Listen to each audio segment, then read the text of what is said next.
Have you ever had chronic pain, feelings, emotions that you just can't seem to shake no matter what?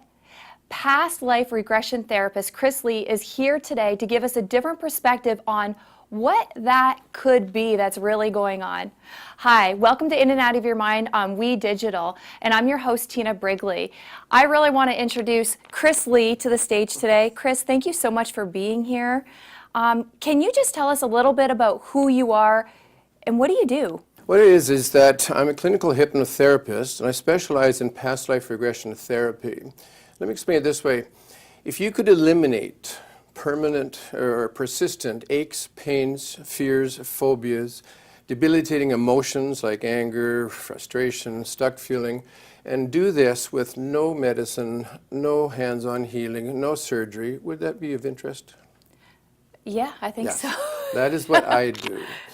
What happened is that when I took my training, it was just regular clinical hypnotherapy, which deals with current life.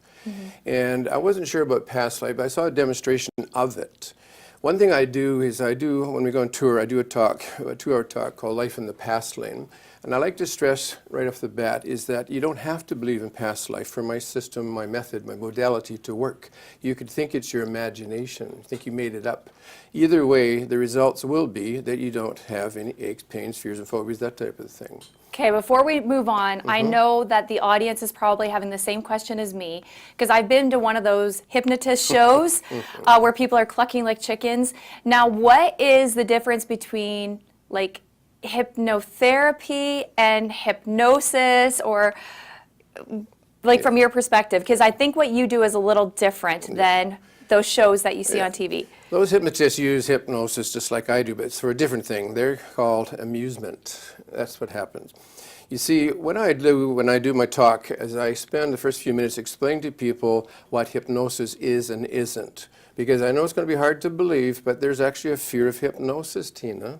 Yes, because too many people watch TV and they think, like you said, they lose control, they bark like a dog, etc., etc. What it's all about is it's totally wrong. Hypnosis, and in fact, when I do start off my talk, I say, show of hands, how many people here have ever been hypnotized? Hardly anybody puts their hand up. Then I explain to them politely they're lying, fibbing, because we are in hypnosis 5 to 20 times per day. Then I give them examples. First of all, I say, did anybody remember high school and had boring subjects? Hands go up. Did you ever daydream? Yes, hands go up. Daydreaming is hypnosis, deep relaxation. Because when you relax, your conscious slows down. It's easier to get to the memories in your subconscious.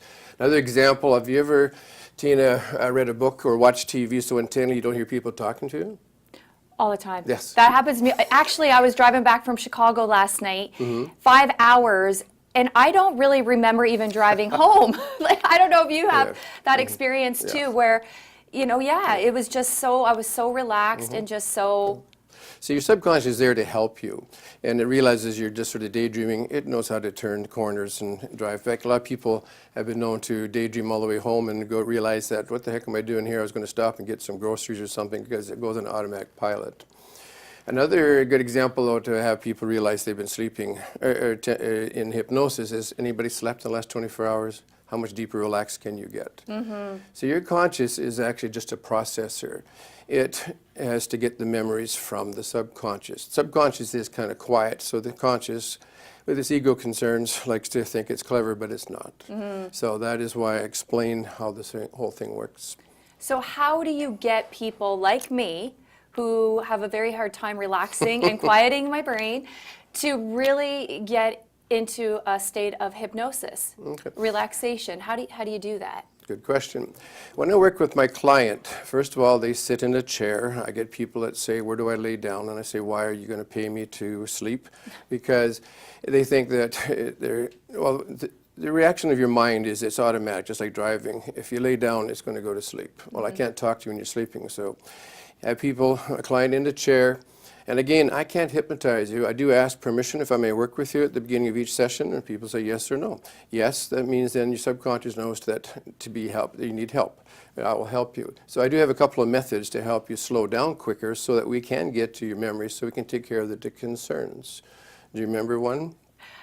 So just to share with you all, to be very authentic, I was really curious because I don't typically believe in stuff like this. So I wanted to have Chris on the show, and I had a session with him.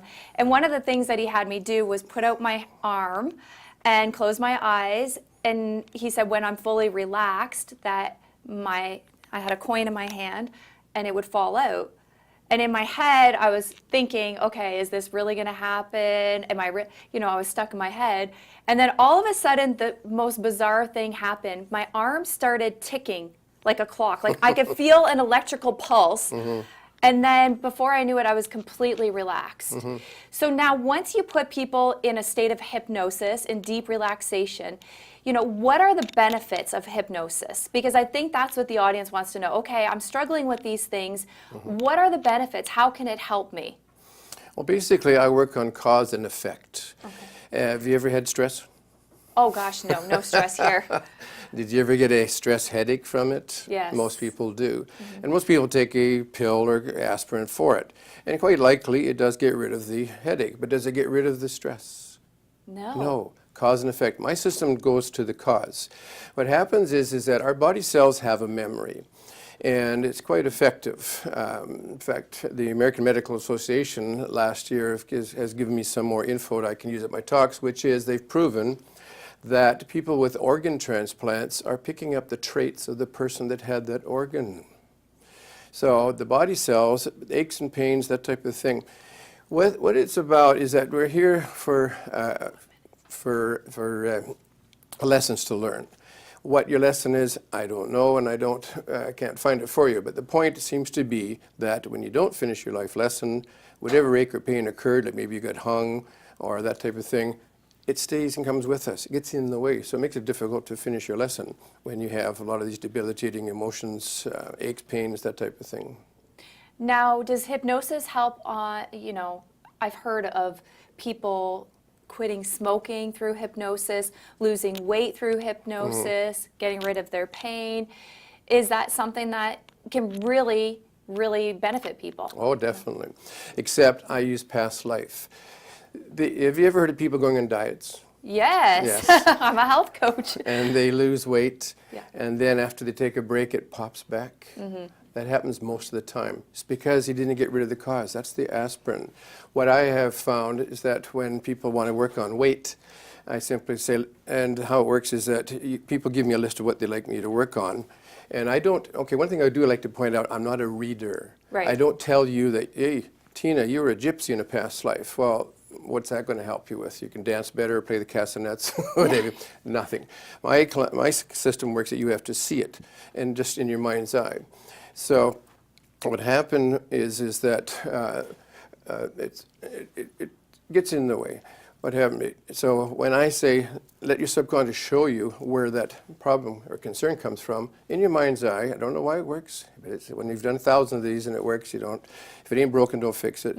They see in their mind, maybe they come in with a shoulder pain, and then they see in their mind's eye that they're dressed in armor, riding on a horse, and in a battle, and they get their arm cut off. Then I'll say, which arm? I don't lead, and they'll always be the one that they're affected from. Because your subconscious works on exactly what your concern is. It doesn't give you 3 or 4 lives and say, pick one you like. Yeah. It always goes to the correct one. And once you see it, for some reason, it lets go. That's awesome. I wish I could spend more time with you, really, because this is completely fascinating. Now, I know this may be out of your realm of awareness, and this might be something you've never even heard of before. But really, the biggest takeaway is that when you have time to really slow down your body, slow down your mind, you can get the results that you want. And there are people out there that can give you extra tools and strategies to get whatever you want in your life. So now, remember, awareness without action doesn't produce results. So get out of your head and into your life. Thank you so much for watching. Thank you for being here, and I'll see you next week on We Digital. Thanks for watching.